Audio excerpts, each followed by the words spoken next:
आप सभी जानते हैं कि 15 दिसंबर 2025 को यानी भारतीय सेना के विजय दिवस की संध्या पर एक ऐसा दृश्य सामने आया जिसने पूरी दुनिया का ध्यान अपनी तरफ खींच लिया। दिल्ली में भारतीय सेना प्रमुख उपेंद्र द्विवेदी जी के आवास के बाहर भारतीय सेना ने एक खास मॉडल प्रदर्शित किया। ये कोई सामान्य प्रदर्शनी नहीं थी, बल्कि यह सीधे तौर पर भारत की सैन्य ताकत और दुश्मनों की साजिशों का जवाब था। यह मॉडल तुर्की के एहतरी का कामिकाजी मिलिट्री ड्रोन का था, जिसे पाकिस्तान ने भारत पर हमले के इरादे से भेजा था। लेकिन यह ड्रोन अपने मकसद में पूरी तरह नाकाम रहा। भारतीय सेना के आकाश तीर एयर डिफेंस सिस्टम ने इसे हवा में ही न्यूट्रलाइज कर दिया। हमला नाकाम हुआ और भारत को किसी भी तरह का नुकसान नहीं हुआ। इसके बाद भारतीय सेना ने इन टर्किश ड्रोन के मलबे को सुरक्षित अपने पास रखा, ठीक उसी तरह जैसे पहले चीन की PL-15 मिसाइल के अवशेषों को रखा गया था। सही समय आने पर सेना ने इन ड्रोन के हिस्सों को मीडिया और आम लोगों के सामने प्रदर्शित किया। इसे वॉर ट्रॉफी के रूप में दिखाया गया ताकि दुनिया देख सके कि भारतीय एयर डिफेंस कितना सक्षम है।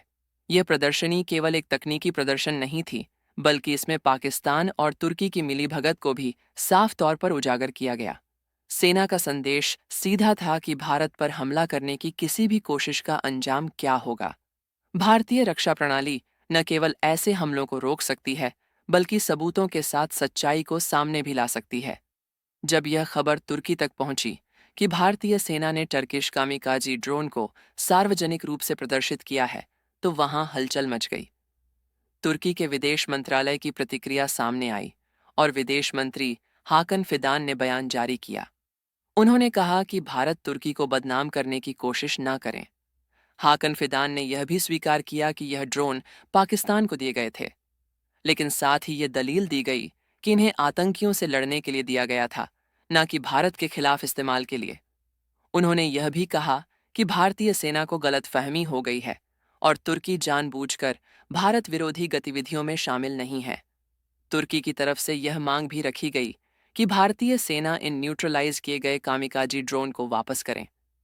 उनका तर्क था कि तुर्की इन ड्रोन को वापस लेकर उन्हें और बेहतर बनाना चाहता है। लेकिन इन बयानों के बाद सवाल और ज्यादा गहरे हो गए। अब यहीं से कहानी एक नया मोड़ लेती है, क्योंकि भारतीय सेना के पास ऐसे सबूत हैं जो तुर्की के दावों से बिल्कुल अलग तस्वीर दिखाते हैं। और यही वजह है कि आने वाले वीडियो में इस पूरे मामले की परत दर परत सच्चाई सामने आने वाली है। दोस्तों, बहुत बड़ी डेवलपमेंट है, तो इस वीडियो में पूरा समझते हैं। लेकिन उससे पहले इस वीडियो को लाइक करके हमारे चैनल छुपी दुनिया को सब्सक्राइब जरूर कर लीजिए। अब जरा उन दावों की सच्चाई पर नजर डालते हैं जो तुर्की के विदेश मंत्रालय की तरफ से पेश किए जा रहे हैं। तुर्की यह कह रहा है कि यह ड्रोन पाकिस्तान को बहुत पहले दिए गए थे और उनका इस्तेमाल केवल आतंकियों के खिलाफ होना था। लेकिन भारतीय सेना के पास जो इनपुट और तकनीकी सबूत हैं, वह इस कहानी को पूरी तरह झूठा साबित करते हैं। भारतीय सेना के मुताबिक यह कामिकाजी ड्रोन किसी पुराने स्टॉक का हिस्सा नहीं थे। इन्हें भारत पाकिस्तान के बीच सैन्य तनाव के दौरान इमरजेंसी खरीद के तहत पाकिस्तान तक पहुंचाया गया था।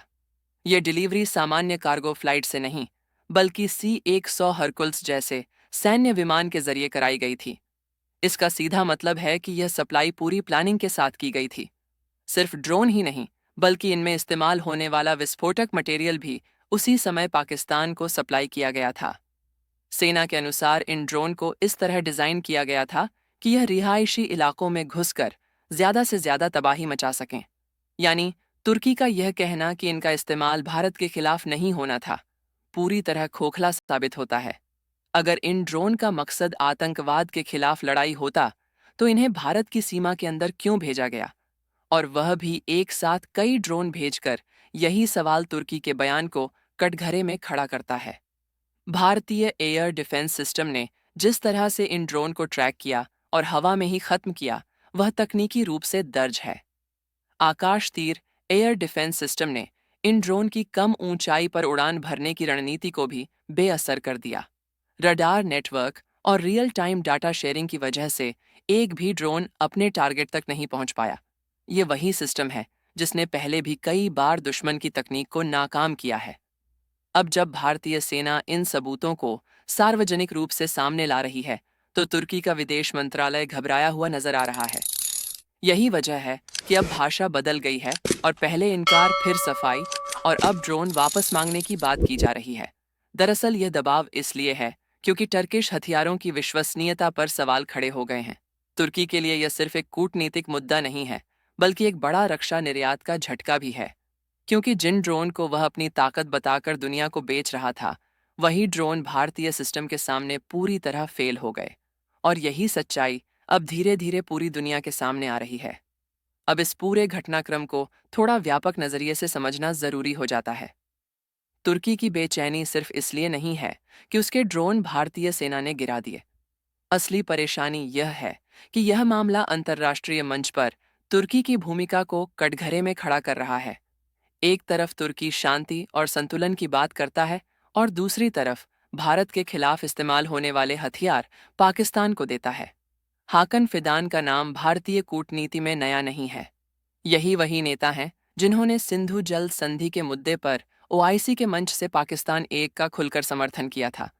उस समय भारत पर कई तरह के आरोप लगाए गए थे और तुर्की ने बिना, खासकर पीटर नवारो की भारत को बर्बाद करने की धमकी पर अपनी राय कमेंट में जरूर बताएं और इस वीडियो को लाइक करके अपने मित्रों तक शेयर जरूर करें ताकि उन्हें भी जानकारी मिल सके। इसी तरह और भी नॉलेजेबल वीडियो देखने के लिए चैनल को भी सब्सक्राइब जरूर करें। जय श्री राम।